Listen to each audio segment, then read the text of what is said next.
건강 생각해서 먹었는데 췌장이 먼저 망가지고 있었다면 어떻겠습니까? 기름진 삼겹살이 아닙니다. 야식 치킨도 아닙니다. 달콤한 케이크도 아닙니다. 오히려 몸에 좋다고 믿고 일부러 챙겨 먹던 그 음식입니다. 아침 공복에 속을 달래려고 타 마신 선식 한 잔. 출근 전에 힘이 필요하다며 마신 미숫가루. 목이 칼칼할 때 감기 예방이라며 마신 유자청.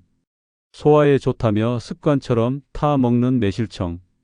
이 한 잔이 매일 반복되면서 췌장을 조용히 혹사시키고 있다면 어떨까요? 우리는 건강을 생각해서 선택합니다. 기름기 줄이고 튀김 줄이고 단 음료 대신 전통 음료를 선택합니다. 그런데 정작 몸이 반응하는 건 이미지가 아니라 속도입니다. 우리 몸은 음식이 얼마나 고급인지 따지지 않습니다. 몸에 좋다고 광고하는지도 보지 않습니다. 몸이 보는 건 단 하나입니다. 혈당이 얼마나 빠르게 오르는가입니다. 같은 곡물이라도 통곡물 상태로 천천히 씹어 먹으면 식이섬유가 포도당 흡수를 늦춥니다. 위에서 장으로 넘어가는 속도가 완만해집니다. 혈당은 서서히 올라갑니다. 췌장은 비교적 안정적으로 인슐린을 분비합니다. 그런데 곡물을 곱게 갈아버리면 이야기가 달라집니다. 구조가 깨집니다. 입자가 작아집니다. 표면적이 넓어집니다. 소화 효소가 더 쉽게 접근합니다. 장에서 빠르게 흡수됩니다. 그리고 결정적으로 씹는 과정이 거의 사라집니다. 씹는 시간은 단순한 습관이 아닙니다. 씹는 동안 침이 분비되고 소화 준비가 되고 포만 신호가 뇌로 전달됩니다. 하지만 갈아서 마셔버리면 이 과정이 대부분 생략됩니다. 그 결과는 단순합니다. 혈당이 짧은 시간 안에 급격히 상승합니다. 이 현상을 혈당 스파이크라고 합니다. 혈당이 급격히 오르면 췌장은 즉시 반응합니다. 인슐린을 대량으로 분비합니다. 인슐린은 혈액 속 포도당을 세포로 밀어 넣어 혈당을 낮춥니다. 여기까지는 정상적인 생리 반응입니다. 문제는 반복입니다. 하루 한 번은 괜찮을 수 있습니다. 하지만 매일 아침 공복에, 매일 오후 출출할 때, 매일 저녁 속 편하다는 이유로 반복된다면 어떨까요? 췌장은 매번 긴급 출동해야 합니다. 긴급 출동이 반복되면 피로가 누적됩니다. 췌장은 침묵의 장기입니다. 간처럼 아프다고 경고하지 않습니다. 기능이 떨어져도 쉽게 느껴지지 않습니다. 그래서 더 위험합니다. 인슐린을 자주 많이 분비해야 하는 상황이 지속되면 세포는 점점 둔감해질 수 있습니다. 이를 인슐린 저항성이라고 합니다. 세포가 인슐린 신호에 둔감해지면 같은 혈당을 낮추기 위해 더 많은 인슐린이 필요해집니다. 췌장은 더 강하게 일해야 합니다. 이 과정이 반복되면 베타 세포 기능이 점차 저하될 수 있습니다. 그 시점부터 숫자가 변하기 시작합니다. 공복 혈당이 조금씩 오릅니다. 당화 혈색소가 경계선에 걸립니다. 건강검진 결과지에 전 단계라는 단어가 등장합니다. 그런데 당사자는 억울합니다. 나는 단 거 거의 안 먹는데요. 문제는 단맛이 아닙니다. 문제는 흡수 속도입니다. 유자청과 매실청을 보겠습니다. 과일이라는 이미지 때문에 안심합니다. 하지만 많은 과일청은 제조 과정에서 상당량의 설탕이 사용됩니다. 절임 과정에서 설탕은 필수 재료입니다. 따뜻한 물에 타 마시면 부드럽게 넘어갑니다. 씹는 과정은 없습니다. 흡수는 빠릅니다. 게다가 액상 형태의 당분은 포만감을 거의 주지 않습니다. 씹는 시간이 짧으면 포만 신호가 늦게 전달됩니다. 그래서 한 잔 마시고도 다시 단맛을 찾게 됩니다. 이 과정이 반복되면 혈당 변동폭이 커집니다. 혈당이 급상승하고 인슐린이 급증하고 다시 혈당이 급격히 떨어지면 허기가 빨리 옵니다. 또 무언가를 찾게 됩니다. 이 반복이 대사 균형을 흔듭니다. 이 채널은 공포를 조장하려는 곳이 아닙니다. 하지만 방심을 깨우기 위해 존재합니다. 췌장과 혈당, 당뇨 전 단계 관리에 대해 계속 알고 싶다면 지금 구독해 두십시오. 다시 돌아가겠습니다. 50대 중반 여성입니다. 체중은 크게 과하지 않습니다. 기름진 음식은 자주 먹지 않습니다. 대신 아침마다 선식을 마십니다. 커피 대신 유자차를 마십니다. 저녁에는 속 편하다고 미숫가루를 마십니다. 본인은 관리하고 있다고 생각합니다. 그런데 건강검진에서 공복혈당이 상승합니다. 복부 둘레가 조금씩 늘어납니다. 운동은 크게 부족하지 않은데도 수치가 변합니다. 왜일까요? 반복적인 혈당 스파이크 때문입니다. 액상 정제 탄수화물 혈당 급상승 인슐린 과다 분비 지방 저장 촉진 인슐린 저항성 증가 췌장 부담 가중 이 과정은 하루 만에 생기지 않습니다. 하지만 몇 년에 걸쳐 조용히 진행될 수 있습니다.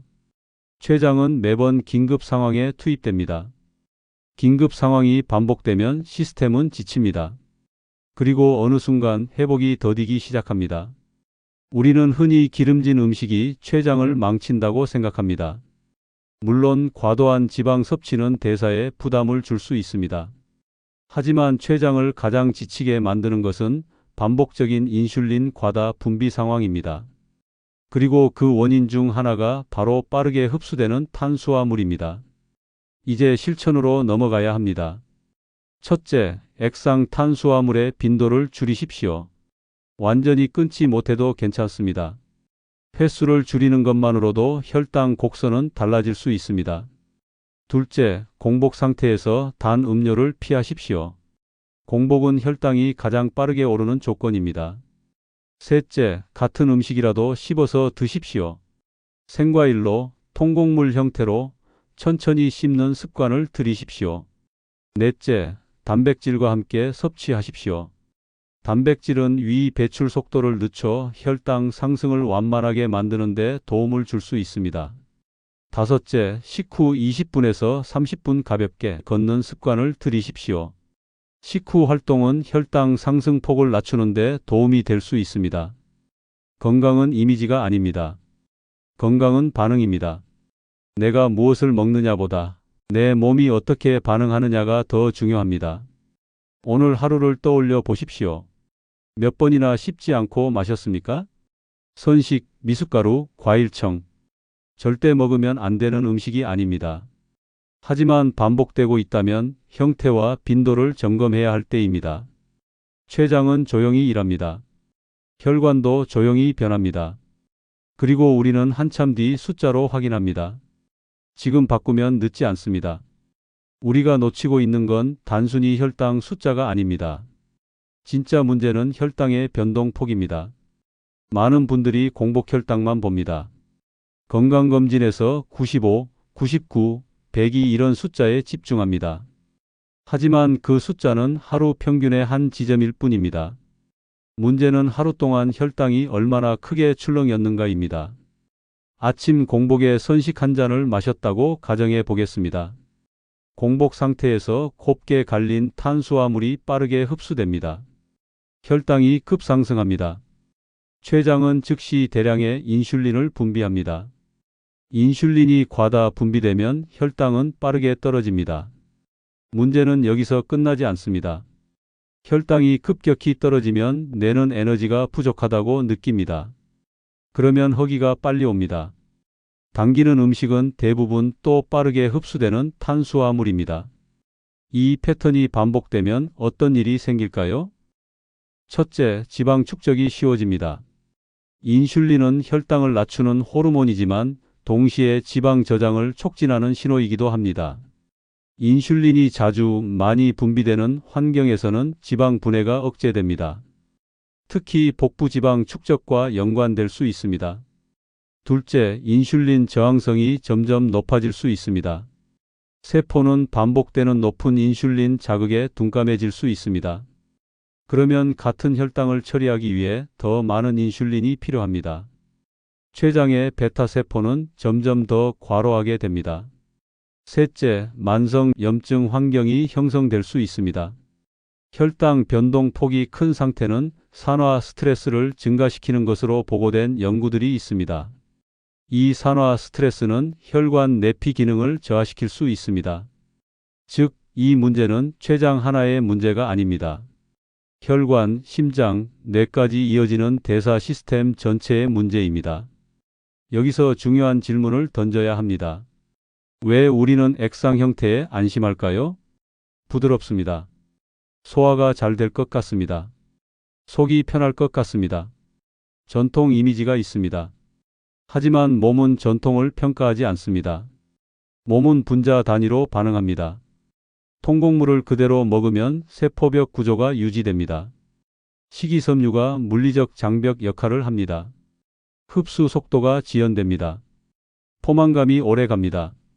반면 곱게 갈린 형태는 구조가 이미 파괴된 상태입니다. 소화 효소가 바로 접근합니다. 혈당 상승 속도가 빠릅니다. 과일청은 어떨까요? 유자 매실 자체는 과일입니다. 하지만 설탕에 절이는 과정에서 단순당 함량이 크게 증가합니다. 따뜻한 물에 타면 액상 단당류 형태가 됩니다. 흡수는 빠르고 포만감은 낮습니다. 여기서 자주 등장하는 반론이 있습니다. 그럼 아무것도 먹지 말라는 거냐? 아닙니다. 문제는 금지가 아니라 형태와 빈도입니다. 하루 한 번 특별한 날에 마시는 유자차는 큰 문제가 아닐 수 있습니다.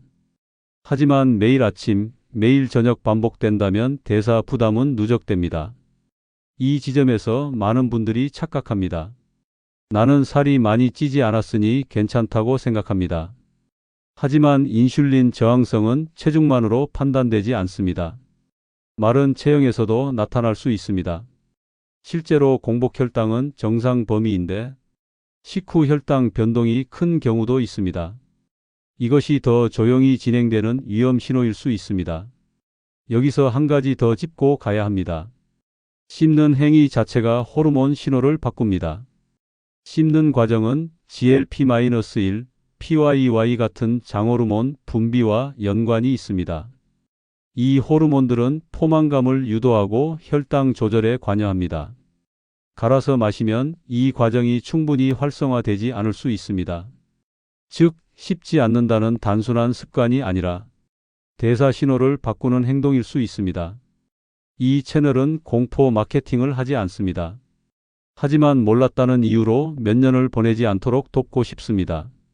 지금 이런 내용이 도움이 된다면 구독해 두십시오. 이제 실질적인 교정 전략으로 더 구체적으로 들어가겠습니다. 첫째, 액상 탄수화물을 마셔야 한다면 단독으로 마시지 마십시오. 견과류나 단백질 식품과 함께 섭취하십시오. 위 배출 속도를 늦추는 데 도움이 될 수 있습니다.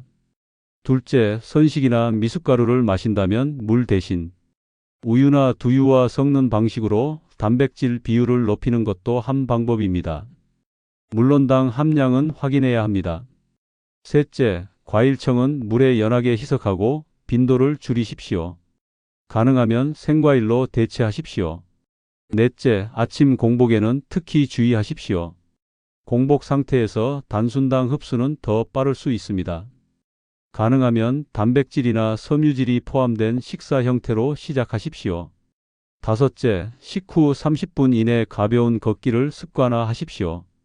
근육은 혈당을 흡수하는 중요한 장기입니다. 활동은 혈당 상승폭을 낮추는 데 기여할 수 있습니다. 여섯째, 정기적으로 공복 혈당뿐 아니라 당화 혈색소를 확인하십시오. 가능하다면 식후 혈당도 체크해 보는 것이 좋습니다. 건강은 단번에 망가지지 않습니다.